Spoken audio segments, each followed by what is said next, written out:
舊年集團選咗嘅10本好書裏邊咧，其中一本就係《鷹眼》啦。咁當然啦，即係《鷹眼》呢本書咧，其實係紀念咗舊年裏邊我哋抗戰勝利，即係香港喺抗戰時候一段嘅一段歷史嘅。咁呢本書最特別嘅地方咧，因為係即係歷史學家鄺志文博士咧，佢係利用咗咧2次大戰嘅時候咧，美軍即係喺香港用嘅航拍嘅照片咧，去做嘅一本書啦。咁其實當時呢啲照片去鄺博士揀出嚟嘅時候咧，咁我諗係反映緊當時成個香港即係整個社會裏邊一啲唔同嘅面貌，用一個新嘅角度去睇。咁所以呢個係喺史料上邊咧，即係睇翻即係香港嘅社會歷史變遷嗰個咧一個重要嘅珍貴嘅資料。關於另一本書咧，就係由中華書局出版嘅一個即係香港嘅村落同埋墟鎮聚落同埋歷史。咁呢本書咧，其實就係都係一本好重要嘅書。呢啲文章咧，即係曾經係喺即係學術期刊裏邊咧係刊登。咁亦都係受到高度嘅重視，所以今次我哋即係獲得同意咧，就將佢咧匯集成為一本主題嘅書，即係關於村落嘅同埋墟鎮嘅發展啦。咁就將佢翻譯成為中文。咁呢個咧都係絕對可以補充到咧，即係香港除咗城市發展之外，鄉村同埋即係墟鎮嗰個變遷。咁其實馬球咧，其實就係一個可能對好多人嚟講係一個比較陌生嘅一個題目。但係咧，其實馬球咧已經喺我哋嘅漢唐嘅時候咧已經出現㗎啦。咁到今日嚟講咧，就係其實都有好幾百年嘅歷史。咁呢一本書咧，其實作者即係經過佢嘅研究同埋收集咧，用一個圖文並茂嘅方法咧，即係一本大嘅畫冊去呈現出嚟。咁其實好多照片咧都係一啲首次公開嘅。咁裏邊咧總共咧就係即係有500幾張。咁即係將中國嗰個馬球嘅歷史咧，喺唔同嘅時代裏邊咧，將佢咧就鋪排出嚟。咁其實陳聰大家熟悉佢有好多佢嘅身份啦，包括咗演員啦、導演啦。咁但係其實佢自己係好熱愛寫作，亦都寫得非常非常好。咁其實上海或者到我哋喺香港出呢本書嘅時候咧，我哋覺得佢絕對係一個職業級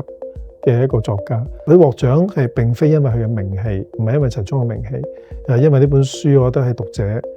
受落。咁而喺內地嘅時候咧，佢都係一本暢銷書嚟嘅。咁所以呢一個我覺得係即係我哋引介到香港用繁體字出版，亦都係希望可以更加多嘅華人讀者咧可以即係睇到陳聰嘅故事。阿 Jam 嘅書咁呢一本係亦都係好值得推介、好特別嘅，因為我諗好多人咧未知道即係佢出版呢本書嘅內容咧就好普遍都覺得咦一定係佢演藝生涯裏邊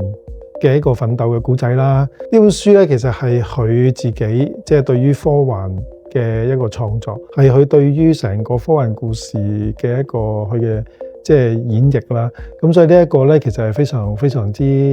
特別嘅一個題材。呢一個科幻小說咧出咗嚟之後咧，其實就喺文壇上邊咧一啲即係作家嘅評語係相當高。喺舊年裏邊，我哋呢本書到出版到今日為止，我哋已經銷售超過8萬多冊。一間電影公司有75週年咧，其實係唔容易。咁就特別即係我諗佢喺呢段時間裏邊咧，我諗無論係社會嘅變遷啦，同埋另外演藝電影業嘅發展裏邊咧，都係一個好大嘅轉變。咁所以就透過75週年嘅時候咧，將銀都嘅發展歷史即係再一次全盤嘅梳理啦。咁即係作為一個出版咁樣，咁我諗係絕對係值得要做，亦都應該要做。咁我諗亦都係為咗即係嗰個電影發展留咗一個好珍貴嘅一啲即係記錄啦。但係今年我哋咧就係眾多嘅童書裏邊咧，我哋揀咗即係有2本關於兒童青少年嘅書咧，一個題材係關於中醫，一個題材係關於熊貓。咁我諗一講起呢2個題目咧，我諗讀者都會明白到呢2個題目喺舊年裏邊咧係當紅嘅。即係當然啦，熊貓呢一個係一個 IP 啦，可以咁講。咁但係另一方面咧，其實就佢帶嚟咗好多我諗關於即係由科普嘅知識同埋另外咧就係關於歷史後邊文化傳統嘅一啲即係認知等等啦。咁所以呢一個題目我哋都希望借熊貓熱咧，即係可以俾小朋友認知到更加多關於我哋熊貓嘅故仔。咁至於中藥咧，就係話咁可能小朋友可能就唔係咁認識啦。可能好多大朋友咧，其實都係對中醫可能係都認識可能未必咁深。今次我哋都題材就係即係以即係中醫中藥講起用一個比較嶄新嘅方法咧，去記錄咗中醫嘅古仔啦。咁即係希望呢一個題材可以俾小朋友裏邊咧，即係可以即係初步接觸啊。咁跟住然後一路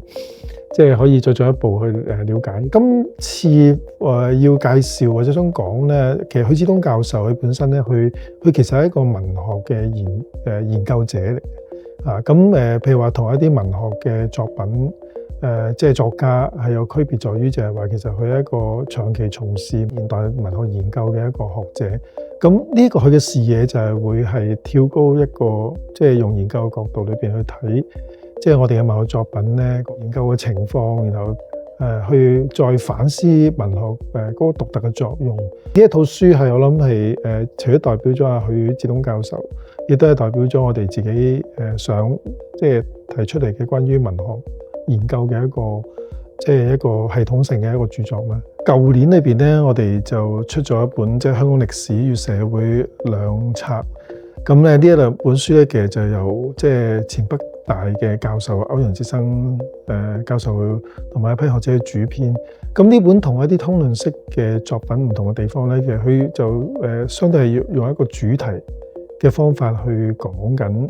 即係香港嘅歷史同埋社會發展。咁佢就唔係用一個可能單純時序嘅概念去編。咁即係所以對於有關即係呢個香港裏邊一啲即係嘅題目主題嘅了解呢度比較深入啦。咁而另一方面咧，就係話佢可以同一啲香港整體嘅通史類可以有一個互補啦。咁所以個出品價值係相當高嘅。咁另外咧就係嗰個港九大隊咧，其實都係過往裏邊咧好多人都提，但係又覺得即係好似講得唔夠多。咁當然啦，即係舊年係抗戰勝利嘅一個重要嘅節點。咁所以就劉淑永教授同埋劉志恒教授，我哋都即係透過咧唔同嘅歷史檔案同埋一啲田野嘅考察啦，咁咧就將咧港九即係大隊嘅歷史咧，將佢重構出嚟，咁咧變成一本嘅專書。其實呢本書或者呢啲產品咧，佢有三個核心概念咧。第一個就中華文化啦，係啦，即係因為佢本身題材就係中華文化。咁另外當然第二樣就嗰個人工智能啦，所謂 AI 啦，其實都唔係淨係 AI，而係 AI 加文化。所以第三個就係一個加文化嘅一個概念。咁呢三樣嘢集合咗就成為呢一個產品。咁顧名思義啦，中華文化咁樣就係我哋係俾小學生啦，或者可能去到初中都有興趣嘅。咁我哋結合翻 AI 技術，包括咗AR、VR 嘅技術啊，咁佢有一種產生一種體驗沉浸式嘅一種效果。咁等佢哋可以喺影像同埋沉浸嘅過程裏邊咧，可以更加了解多嘅知識嘅內容。